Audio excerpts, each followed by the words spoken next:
Bam.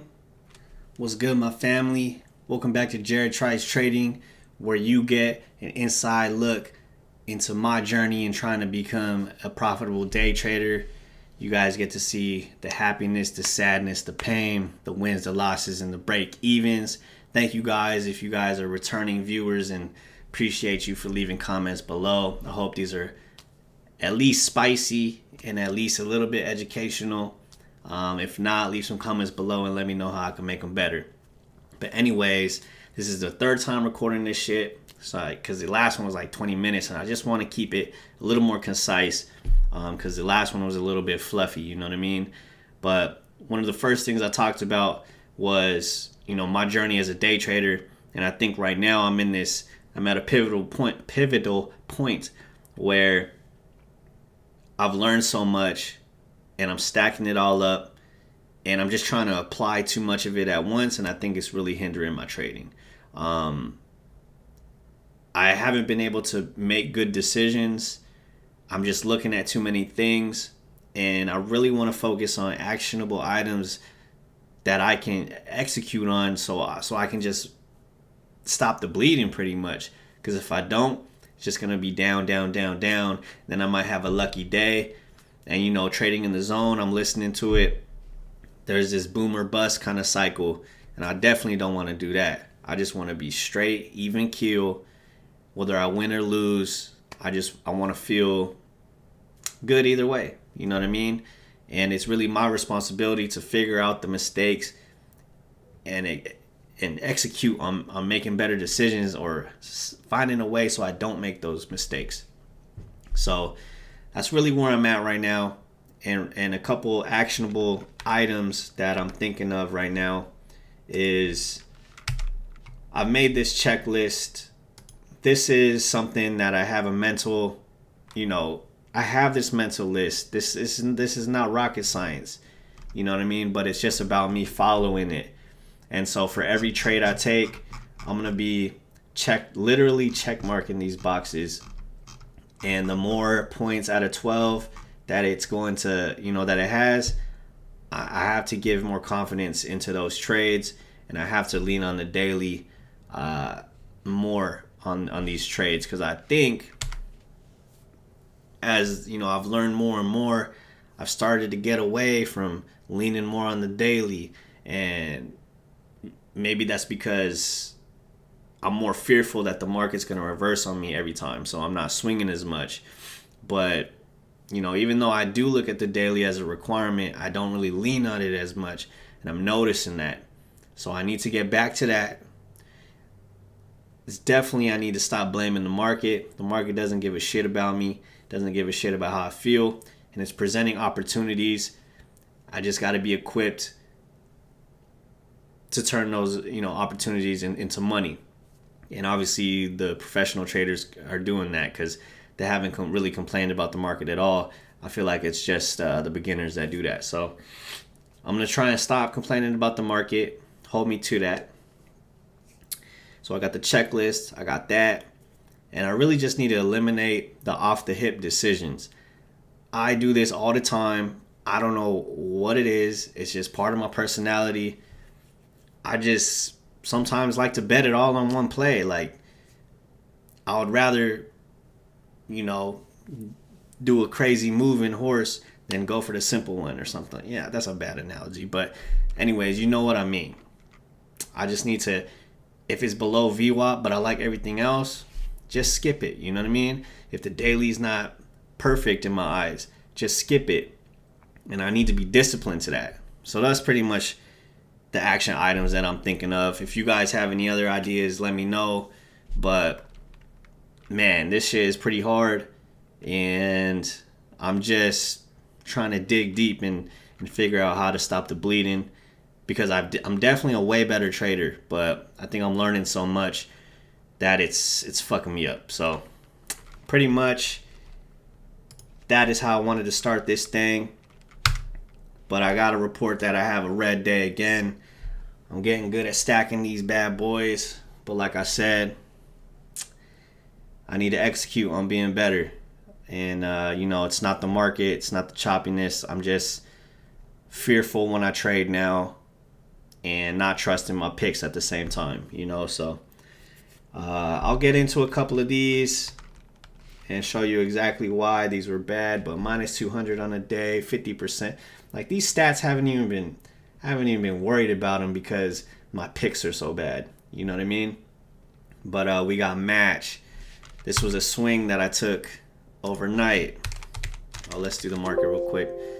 Yesterday, closed below the SMA, expecting more bearish continuation. And nope, we got a nice bullish day. So I guess we just hit this level and bounced off of it. So this is the days that we're looking for. And as I mentioned earlier, I didn't execute on these. There were a few stocks that I loved. Didn't really, I didn't squeeze the orange for all the juice. So let's get into it. Mind you, I was expecting more bearish action, but this was a horrible trade. I was anticipating a break down to this level, but I'm basically here in no man's land, and that's not where you want to be trading. You know, you're not trading off of a level. You don't have a clear stop. Bad trade. In the morning, let's see, where was, right here? Yeah, right here. Big red bar, but we were going to have a bullish day, so I'm glad I cut it, but that's a $120 mistake, you know what I mean, that I didn't have to do. This is an off-the-hip decision to swing it. It's just too much risk right now. Let's see, what's next? That's funny that I say too much risk because I opened some swings up right before market close. But anyways, BBBY. We gapped down way below the SMA here. I was expecting bearish follow through in the market. I was wrong. This shit went straight up after it gapped down. So wrong on that. Took a $70 loss on that. My entry was shitty. I got in right here. Plenty of signals telling me not to get in, but I guess I was just too bearish, biased to the bearish side. And I was ignoring other things, you know what I mean? We had a bullish crossing coming on stochastics. I don't know what the 1-up was doing, but let me check on the 1-up. Let's see, what time is this? 10:45.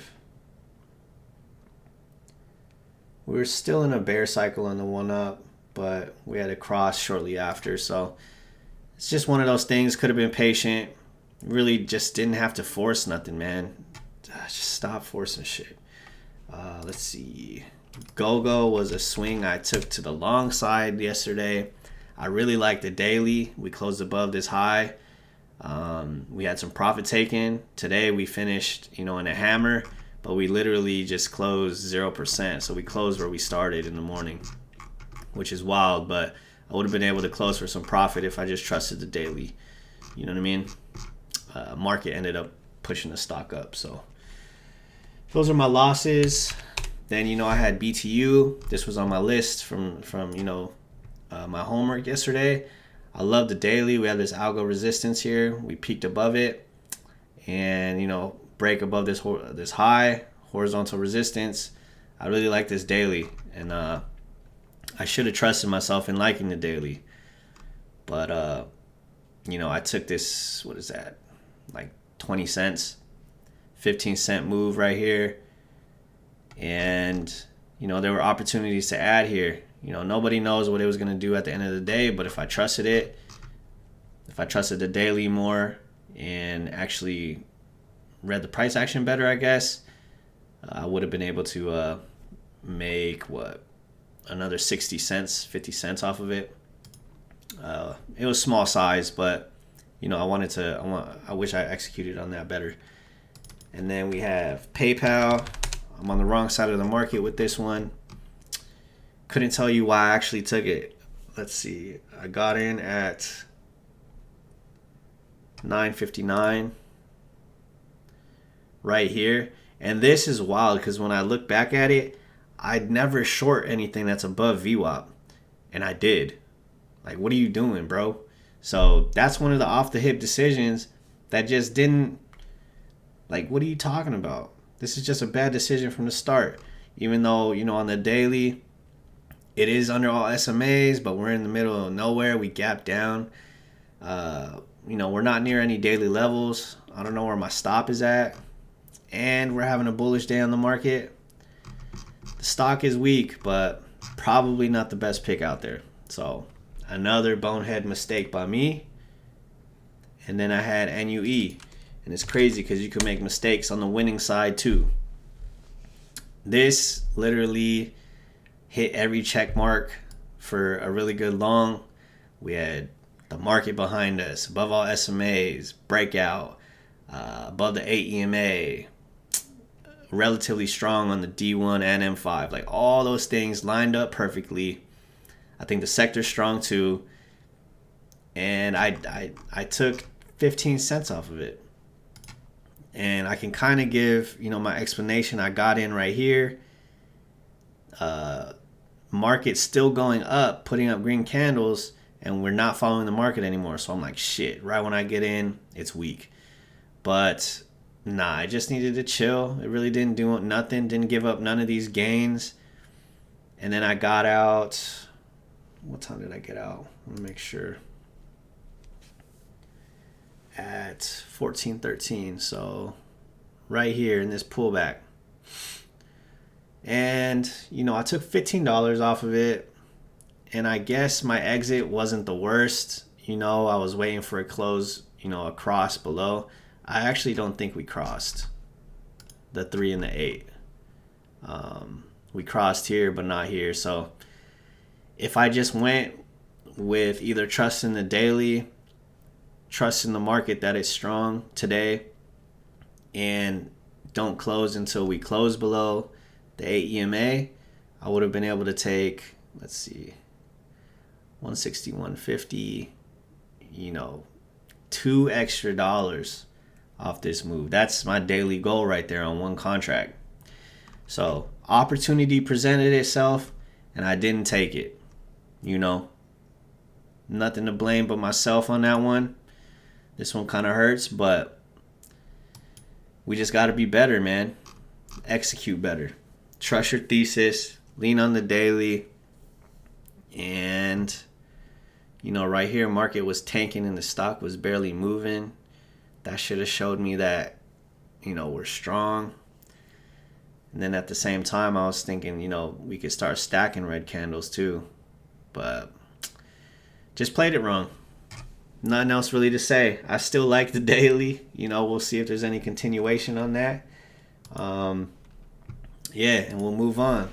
And then, like I said, it's risky to just open positions for no reason. I had this JPM as a short hedge. It's the weakest in the weakest stock in the weakest sector. Look at this. SPY just skyrocketing and then stock doing nothing. So the ideal situation right now is JPM remains weak, opens down, I close it for a profit, and then I also took Hines because I had an alert set at the break of this high. Now, I had two options. I could have not taken it and waited to see what happened tomorrow for a reconfirm of this level, which probably would have been better. That's a more conservative approach. But this thing just went straight up. But then again, so did the market. So a little iffy. If I have to take the loss on this tomorrow, I deserve it. I should have waited for confirmation, now that I look at it. But I like the daily. This marks off, a lot of the check marks. Above all SMAs, trending up.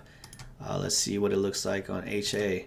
Stack flat bottoms. We're looking good. I like it. And that's my story, and I'm sticking with it. So those are pretty much my trades for today. Nothing crazy. Still got an account. I'm not too down on myself. I'm actually going to go finish listening to this Trading in the Zone audiobook. But tomorrow we'll be back better. I know I feel so stupid. Like in the first week, I'm like, April will be profitable. But things happen, and we'll see. It's not over yet. So thank you guys so much for watching. I'll be back tomorrow with another video. Remember, Friday the market's closed. 3-day weekend. Let's get it. Let's get, let's go reset. But tomorrow, let's just try to put together a green day. Small, large green day. Let's just stop the bleeding. Keep it simple. KISS. Keep it simple, stupid. And that's what we're going to do. So thank you guys for watching. I'll see you guys in the next one. See you.